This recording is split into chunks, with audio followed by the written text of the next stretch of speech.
want to take you live right now. You see R. Kelly in Chicago. He's just been released from jail. Let's listen in. Thanks for the order, guys. I promise you, we're going to straighten all of this stuff out. That's all I can say right now. I promise you. Anything your fans? Anything you'd like? I love my fans. Thanks for sticking there with me. Thank you guys for the order. I love y'all. Kelly, please take my hand. Oh,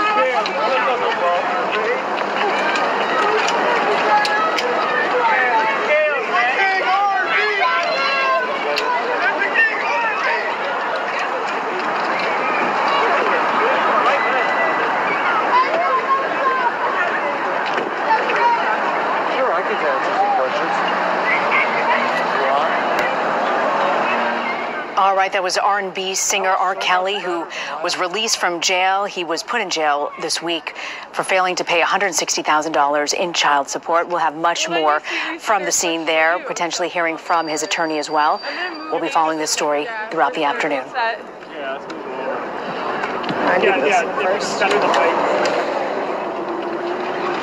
Me too. And I think they're setting up the microphones here for his lawyer, who's about to speak at this point. As I mentioned, he had $160,000 back pay in child support. That money, we believe, was posted a little after 11 a.m. Let's listen in. This is outside the Cook County Sheriff's Office with his attorney. Greenberg. So there's a couple things I want to say. As far as the child support matter, what was posted, the judge has entered a gag order, so we can't really talk about that. He's got a divorce lawyer. She'll be addressing those matters. They go back to court on Wednesday. I just want to touch for a moment on some of the other stuff that's been going on. You know, there have been a lot of criticism. There's been a lot of criticism of Mr. Kelly. There's a lot of criticism of me. On both ends, I think it's unprofessional. I saw his former attorney, who is extraordinarily sick, made some comments yesterday. I understand that he's dying any day now, unfortunately, a great lawyer. His body is riddled with cancer. He's on heavy-duty painkillers. Some reporter went over to his house, allegedly to have some private conversation. The attorney denies saying what he was quoted saying. I can tell you that I personally have worked with that attorney for 30 years, interviewed with him when I was getting out of law school. He sent me people over the years. People shouldn't be criticizing other people. As far as all of the comments and sort of the pitchfork justice that's going on around here, people bringing up his old case and so on, it's disgusting. It's not what makes this country great. He was tried. He was acquitted. We don't retry people in this country. We don't punish people who've been acquitted. We don't try people in the court of public opinion. So we're going to focus on the evidence. We're going to fight the case in the courtroom.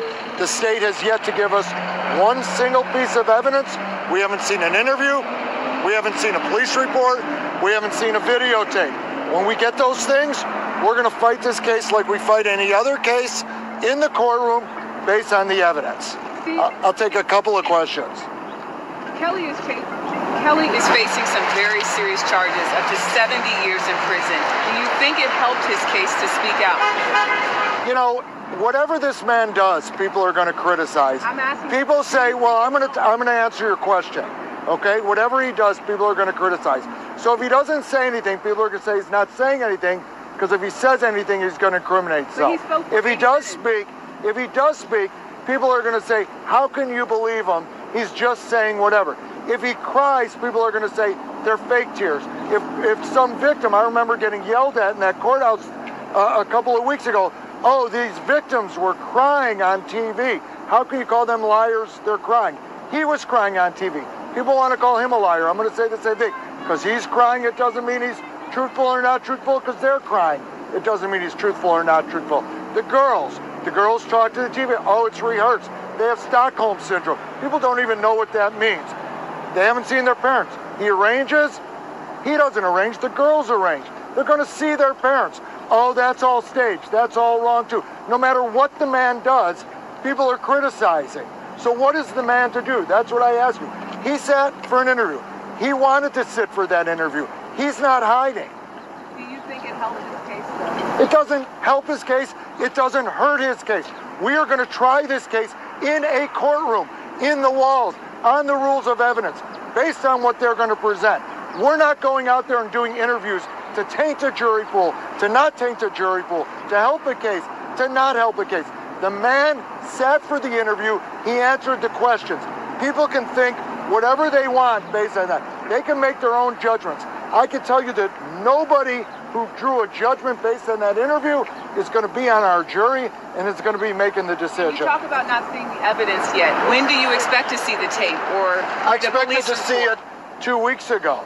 So when they give it to me, I'll see it. Why is there a reduction in the child support? Yes, we filed our motions for discovery. Is there a reduction in the child support? I'm sorry. Is there a reduction in the child support amount that was given, or is there? Is there a what?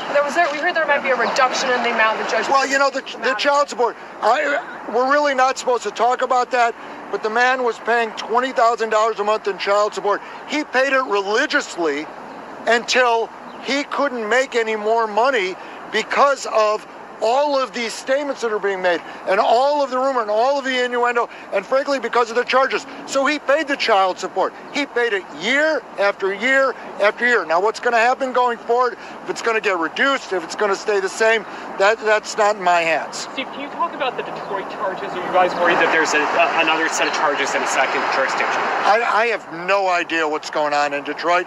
I haven't heard from anyone. I don't know anything about it. You know, it's basically, it's open season on R. Kelly. Everybody is now coming forward and saying, oh, I met this man and this is what happened. Look, there's no money for these people.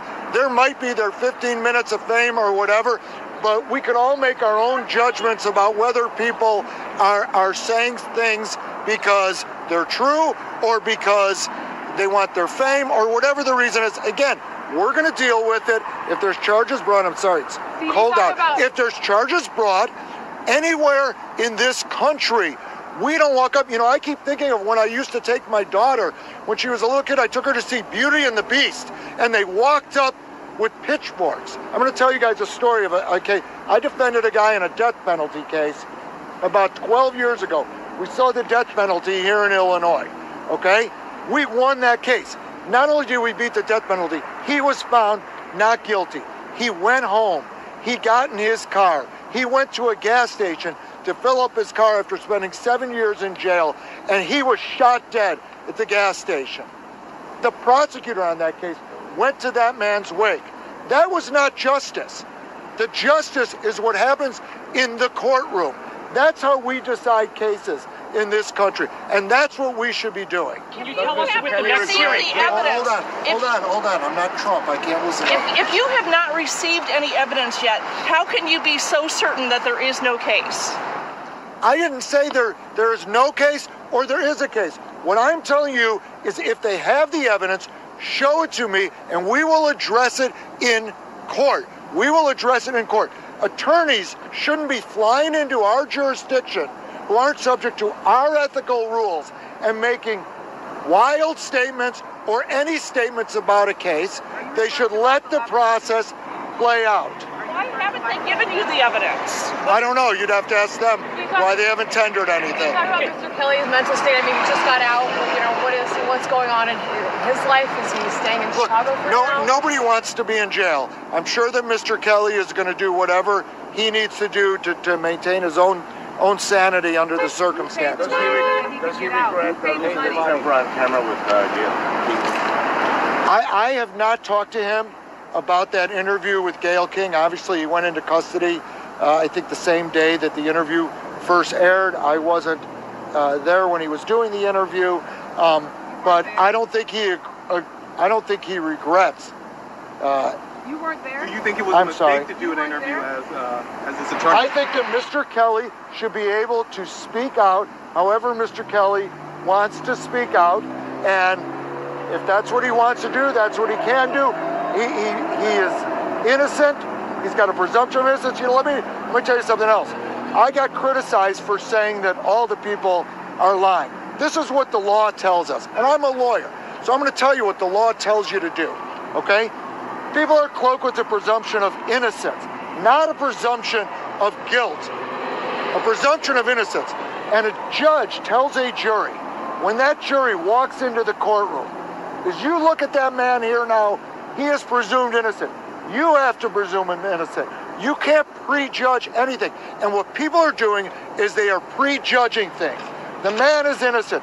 The presumption is that he's innocent. As he stood here before you today, he's an innocent man. He's an innocent man. And people should just understand that. That is the difference in our system. Go to one of these third world nations where you have to prove your innocence and see how they function.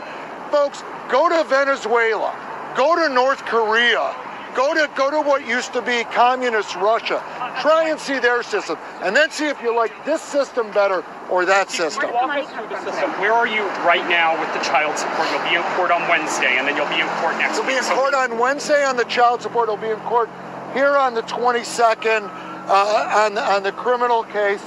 And we'll go from there. What are your goals? Are you taking over? I expect there to just be a continuance on each of them, actually. And you know, this is going to take quite a while to sort through. Money come from today. Get out of jail. Who paid the money so that